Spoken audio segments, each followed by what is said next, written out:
Hello friends, welcome to team affairs.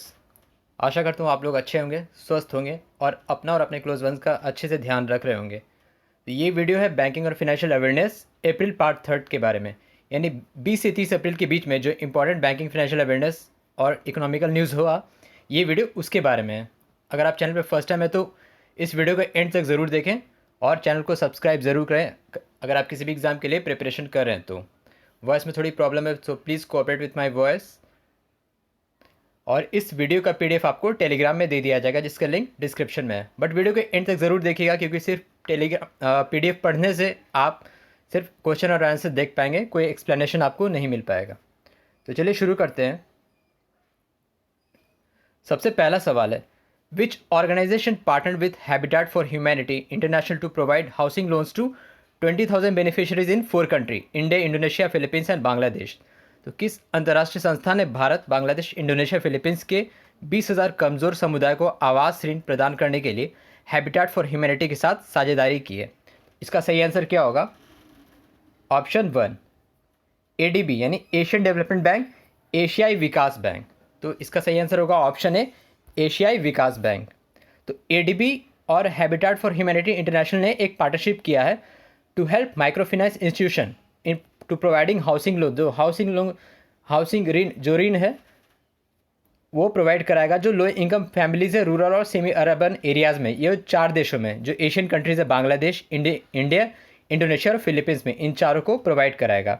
And loan will be given to around 20,000 household by partner micro finance institutions in the first phase.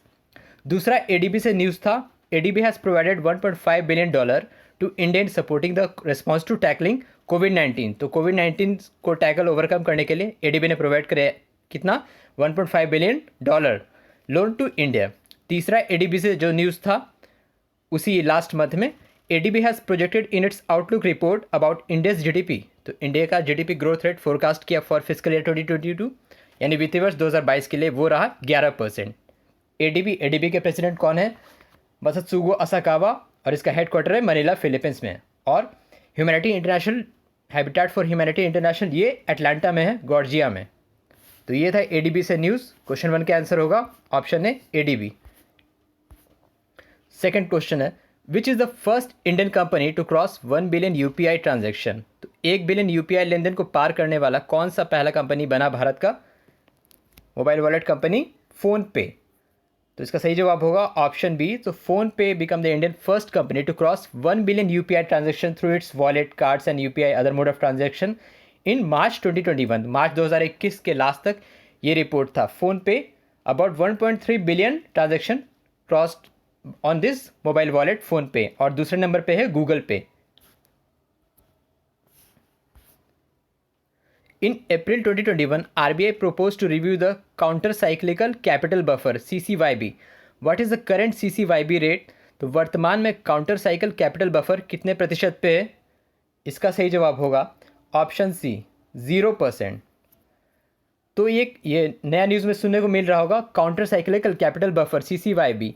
तो capital buffer होता क्या है? Capital buffer is a mandatory capital that जो bank और financial institution are required to hold in addition to their minimum capital requirement for overcoming the distress economical condition and business related issue. तो RBI ने एक circular जारी किया था based on the empirical testing and review of counter cyclical capital buffer indicators by the reserve bank of India. It has decided not to activate CCY at present, क्योंकि अभी इसकी ज़रूरत नहीं है। तो इसका जो रेट है वो 0% है। तो RBI keeps the CCYB a part of its Basel 3 norms.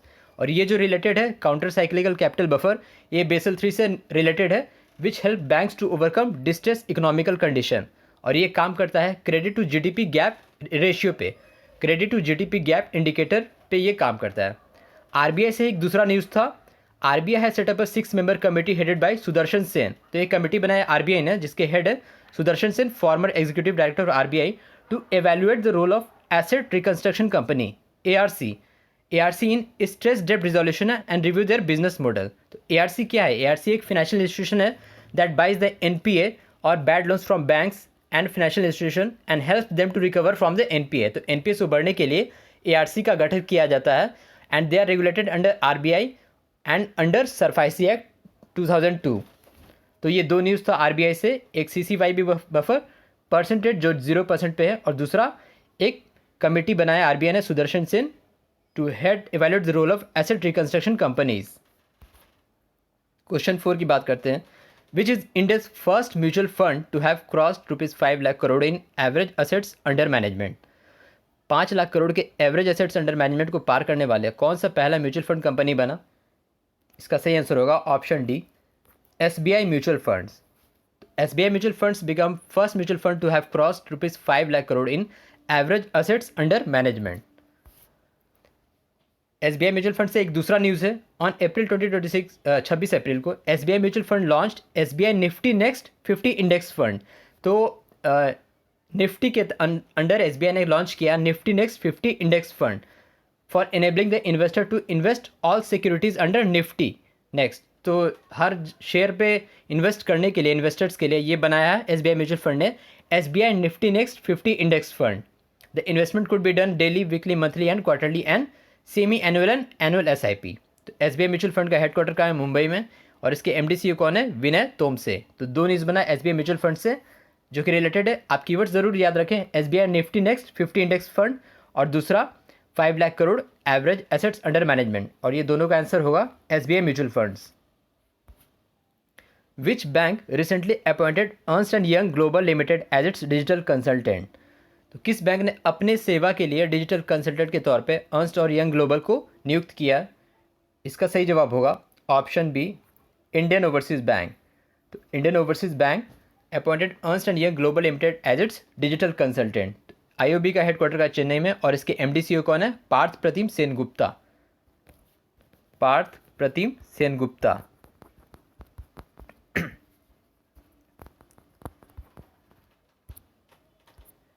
Question 6 है, recently First Rand bank decided to withdraw all its banking services from India. The bank belongs to which country? तो First Rand bank Bharat से सभी banking और वित्तीय सेवा को खत्म करने की घोषणा की है। यह बैंक किस देश का है? इसका आंसर होगा ऑप्शन सी, साउथ अफ्रीका। तो साउथ अफ्रीका की दूसरी सबसे बड़ी बैंक है फर्स्ट रैंड बैंक, इसने डिसाइड किया है। तो ये जो इंडिया में अपना बैंकिंग सर्विसेज शुरू किया था 2009 में ही, but because of high NP and non expansion of banking business इसने डिसाइड किया कि ये अब भारत में अपने सारे बैंकिंग सर्विसेज को ख़त्म करेगा। तो बैंक का नाम है First Rand bank, based from South Africa की ये बैंक है। और कुछ ही दिनों पहले सिटी बैंक ने डिसाइड किया था कि कुल 13 देशों से वो अपने बैंकिंग इकोनॉमिक सर्विसेज को एंड करेगा, जिसमें इंडिया भी था। तो ये पिछले वीडियो में बताया गया था सिटी बैंक से related news. Bank of Baroda financial solution has partner with which to launch world's first QR credit card, कौन QR? तो bank of Baroda financial solution ने दुनिया का पहला QR क्रेडिट कार्ड लॉन्च किया, कौन QR? ये किसके साथ पार्टनरशिप में लॉन्च किया गया? इसका सही जवाब होगा option D, Mastercard payment gateway. तो bank of Baroda financial solution has partner with Mastercard to launch world first QR। QR क्या था? क्विक रिस्पॉन्स क्रेडिट कार्ड, और ये सिर्फ मास्टर कार्ड के ही पेमेंट गेटवे पे ये काम करेगा, ठीक है। तो टू सपोर्ट SME को सपोर्ट करने के लिए, स्मॉल बिजनेसेस को सपोर्ट करने के लिए डिजिटल पेमेंट के साथ बैंक ऑफ बड़ौदा ने इसको लॉन्च किया है मास्टर कार्ड के साथ, जिसका नाम है Con QR। And Con QR credit card will have a Bharat QR code on the card face. इसका लोगो रहेगा और भारत QR कोड के साथ रहेगा कार्ड के एक ऊपरी सतह पे। Con QR from Bank of Baroda financial solution and master card.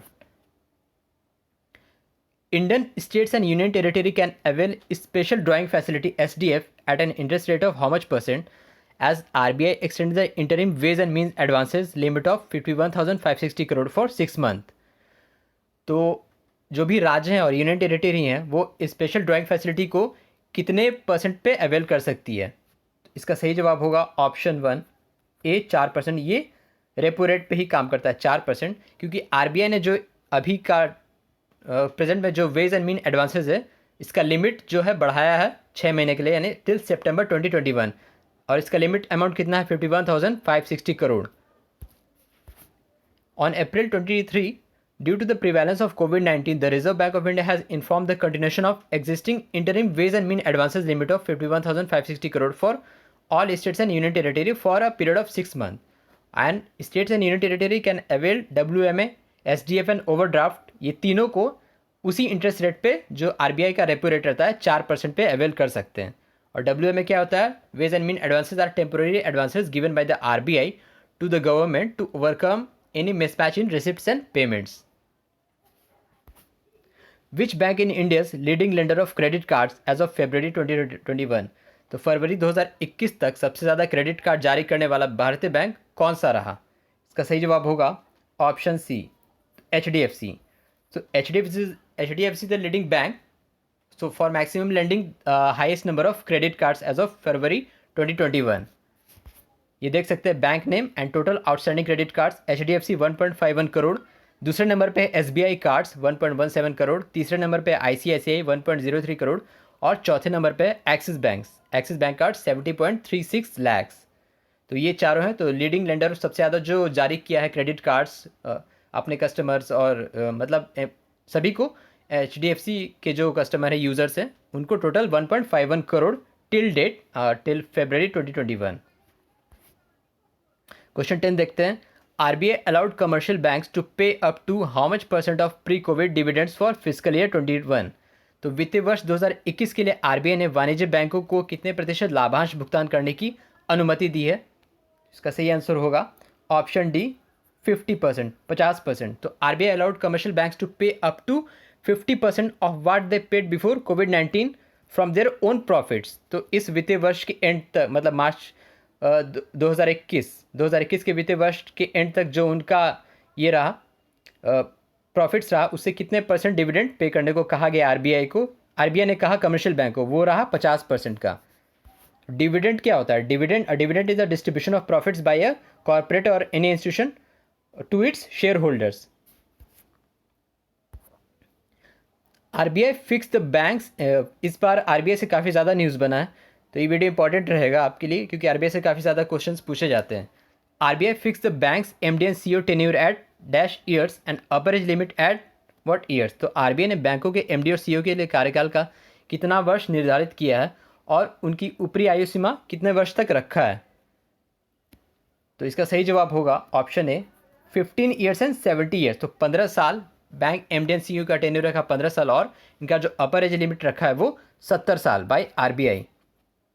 RBI in its circular corporate governance in bank appointments, जो भी डायरेक्टर रहेंगे और कॉन्स्टिट्यूशन कमेटी के हेड रहेंगे तो उनका फिक्स रखा है 15 साल। मतलब कि जैसे कोई बैंक का MD और CEO अगर बनते हैं तो वो अपने टोटल 15 साल तक वो MD CEO के पद पर रह सकते हैं और होल टाइम डायरेक्टर्स को भी यही निर्देश दिया गया to hold their post in a bank, मतलब 15 साल तक वो MD और CEO रह सकते हैं। और जो इनका अपर एज लिमिट रहेगा, मतलब कि अगर वो 70 साल पूरे कर लेते हैं तो फिर उनका रिटायरमेंट हो जाएगा। तो RBI also extended the upper age limit for MD and CEO of banks to 70 years. दो चीज़ इंपॉर्टेंट है। तीसरा इंपॉर्टेंट पॉइंट है, जो नॉन एग्जीक्यूटिव डायरेक्टर हैं they can serve up to 75 years of age और for a maximum tenure of 8 years. या तो 8 साल तक वो MD CEO non executive director के पद पे रह सकते हैं या फिर मैक्सिमम 75 ईयर्स तक वो रह सकते हैं। The instructions are applicable to all banking entities except foreign banks जो भारत में ऑपरेट कर रहे हैं, उनके लिए ये निर्देश नहीं है। तो इसका मेन आंसर क्या होगा? 15 साल और 70 साल, यानी MD एंड CEO टेन्योर 15 साल तक कंटिन्यू रख सकते हैं और जो अपर एज लिमिट है वो फिक्स रखा गया 70 साल तक। RBI से एक न्यूज़ और था।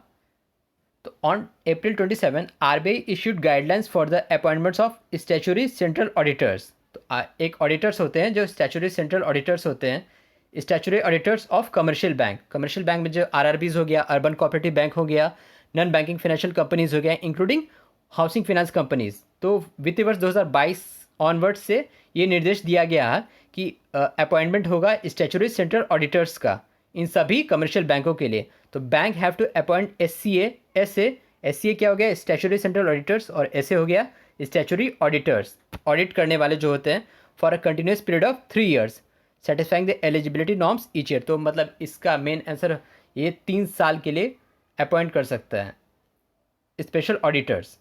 And all other entities with asset size less than 15,000 crore should appoint a minimum of 1 audit firm for conducting statutory audit. तो स्टैच्यूटरी सेंट्रल ऑडिटर्स और स्टैच्यूटरी ऑडिटर्स को कितने साल के लिए अपॉइंट कर सकते हैं? For a continue period of 3 years. और ये कब से लागू होगा? फिजिकल ईयर 2022 से। Which organization announced a financial assistance of 135 crore to India for procuring medical supplies including oxygen to tackle कोविड-19। तो कोरोना से लड़ने और बढ़ने के लिए किस अंतर्राष्ट्रीय संस्था ने 135 करोड़ की वित्तीय सहायता की घोषणा की है भारत को? इसका सही जवाब होगा option B Google. So Google has announced to procure medical supplies including oxygen and testing equipments to India with the amount of financial assistance of amount 135 crore to India. In April 2021, India government invested how much amount to improve the financial health of Industrial Finance Corporation of India IFCI. Industrial finance corporation of India को वित्तीय स्थिति के सुधारने के लिए भारत सरकार ने कितनी पूंजी का निवेश किया है? इसका सही आंसर होगा option D 200 crore. So India government had injected 200 crore to improve the condition of industrial finance corporation of India IFCI. तो in order to improve the financial health of IFCI, government has infuse rupees 200 crore capital in IFCI through issue of equity shares. और इसके बाद जो capital infusion हुआ है, the government's holding, जो government का जो हिस्सा है holding in IFCI was increase from 61.02 to 63.8%. और IFCI का हेडक्वार्टर का इस 1948 में इसकी स्थापना हुई थी. न्यू दिल्ली इसका हेडक्वार्टर है और डिप्टी MD कौन है? सुनील कुमार बंसल. इस क्वेश्चन का आंसर होगा option D 200 crore capital infusion हुआ है IFCI में, industrial finance corporation of India. Which bank launch the digital banking service merchant stack to serve its retail merchant customer? तो किस बैंक ने अपने ग्राहकों, व्यापारी, दुकानदार लोगों के लिए डिजिटल बैंकिंग सेवा मर्चेंट स्टैक की शुरुआत की है? इसका सही जवाब होगा option A ICICI bank. So ICICI bank has launched digital banking service merchant stack for retail merchants, micro small medium enterprises के लिए, और जो मर्चेंट, जो दुकानदार होते हैं, जो रिटेलर्स होते हैं, उनके लिए इसको लॉन्च किया है merchant stack to serve its retail merchant customers. ICICI के MD CEO कौन है? संदीप बख्शी, और इसका हेडक्वार्टर है मुंबई में. Which bank signed a MOU memorandum of understanding with BSNL to receive telecom services for the bank at a competitive rate? किस bank ने दूरसंचार सेवा प्रदान करने के लिए BSNL के साथ समझौता ज्ञापन किया है? इसका सही जवाब होगा इंडियन बैंक. तो Chennai based Indian bank, public sector bank, Indian bank has signed a MOU with BSNL, Bharat Sanchar Nigam limited, to receive telecom services for the bank. Indian Bank signed a MOU to provide telecom services to the bank at competitive rate. The MOU was signed in the presence of Executive Director of Indian Bank and Chief General Manager of BSNL Chennai Telephones. Indian Bank से एक दूसरा news और था उसी समय का, last के 10 days का. तो Indian bank also signed an agreement with Chennai angels to provide credit up to 50 crore to the startup company under Ind spring board. Ind spring board से एक न्यूज़ आया था अक्टूबर या नवंबर में, मुझे याद नहीं है. तो उस समय भी ये न्यूज़ आया था इंडियन बैंक से. तो इंडियन बैंक से बनता है 2 न्यूज़, और इसके MD CEO कौन है? पद्मानाजा चुंद्रू, और हेडक्वार्टर है चेन्नई में. Which bank board approved and reclassified new India assurance company limited NIACL as public category investors from promoter? तो पहले प्रोमोटर था, अब ये पब्लिक कैटेगरी इन्वेस्टर्स के रूप में हो गया और रिक्लासिफाइड हुआ है. तो किस बैंक बोर्ड ने ये अप्रूव किया है? इसका सही जवाब होगा ऑप्शन सी एक्सिस बैंक. तो axis bank board has approved and reclassified New India Assurance Company as public category investors from promoters. पहले बिजनेस प्रोमोटर था, अब ये पब्लिक कैटेगरी इन्वेस्टर बन चुका है. तो board of axis bank approve the reclassification of New India Assurance from promoter category to public category. NIACL owns 0.67% of total issued and paid up equity share capital of Axis Bank. और reclassification of promoters as public is done based on the regulatory norms, और ये सेबी के regulatory norms के तहत हुआ है, security and exchange board of India. तो as per company acts 2013 defines a promoter as one और more people who have control over the company. वो हो गया प्रोमोटर. अब कुछ वन लाइनर्स देख लेते हैं. The first crypto currency exchange in India to launch a report that provides exact information of the tradings made by individuals, Indian tax authority, वो है बायटेक्स. तो बायटेक्स एक UAE based crypto currency exchange है. तो ये रिपोर्ट प्रोवाइड करेगा जो इंडिविजुअल लेवल पे जो ट्रेडिंग होगा उसको दर्शाएगा. Which company partner with Federal bank to launch new bank app Fi for the salaried millennials? तो ये लॉन्च किया गया गूगल पे के द्वारा. तो growth rate projected by ICRA information and credit rating agency of India ICRA for physical year 2022 ये है 10.5%. तो ये काफ़ी ज़्यादा फ्लक्चुएट करता है, चेंज करते रहता है हर मंथ में. Which bank partnered with Ace Fair Fintech Services to launch Kerala's first new bank, Ace Money? Ace Money ये 2 बैंक ने टाइप किया है, ICICI और Yes Bank with Ace Fair Fintech Services Kerala के लिए. The GDP forecast of India for physical year 2022 as per के ratings 10.2% रहा. Which bank issued $1.5 billion benchmark bond जिसकी 5 year maturity for development activities and कोविड-19 emergency programme loans. ये bank रहा new development bank, जिसका नाम था पुराना नाम ब्रिक्स बैंक. तो ब्रिक्स में जो भी कंट्री है, Brazil, Russia, India, China, south Africa, तो वहाँ का जो डेवलपमेंट एक्टिविटीज़ है और कोविड-19 इमरजेंसी प्रोग्राम है, उसके लिए एक बेंचमार्क बॉन्ड लॉन्च किया है $1.5 billion का न्यू डेवलपमेंट बैंक ने. What is India's GDP for physical year 2022 projected by India ratings and research Indira. ये रहा 10.1% पे. RBI approved the appointment of Atanu Chakravarti as part-time chairman for a period of 3 years. For which bank? HDFC Bank. IRDAI, Insurance Regulated Development Authority of India, allowed insurers to invest in debt instrument issued by InvIT, Infrastructure Investment Trust, and REIT, Real Estate Investment Trust, with at least how much percent being invested in AAA rated assets. तो ये था 75% का. आप इसको बस याद रखिए, REIT और InvIT जो IRDAI के द्वारा तय किया गया है इंश्योरेंस के लिए, वो कितना रखा गया है? 75% फॉर 8 AAA रेटेड एसेट्स के लिए. Which financial institution introduce India's first video based wealth community for its users to live interact with subject matter experts. ये रहा Paytm. Who was appointed as the non official director of central board of RBI by finance ministry? Ajay Seth. तो economic affairs secretary हैं ये अजय सेठ. So he was appointed as non-official director of Central Board of RBI by Finance Ministry. Which company partnered with NPCI International Payments Limited (NIPL) to expand its UPI transaction in global market? Financial Software and System (FSS). ये India's largest payment processor है, तो इसने type किया है NPCI international payment के साथ for expanding UPI transaction in global market. तो ये था 20 से 30 अप्रैल तक के बीच में इंपॉर्टेंट बैंकिंग फाइनेंशियल अवेयरनेस का वीडियो आपको कैसा लगा please write in comment box, और प्लीज़ चैनल को सब्सक्राइब करें, वीडियो को लाइक शेयर ज़रूर करें. So thank you very much for watching. Thank you.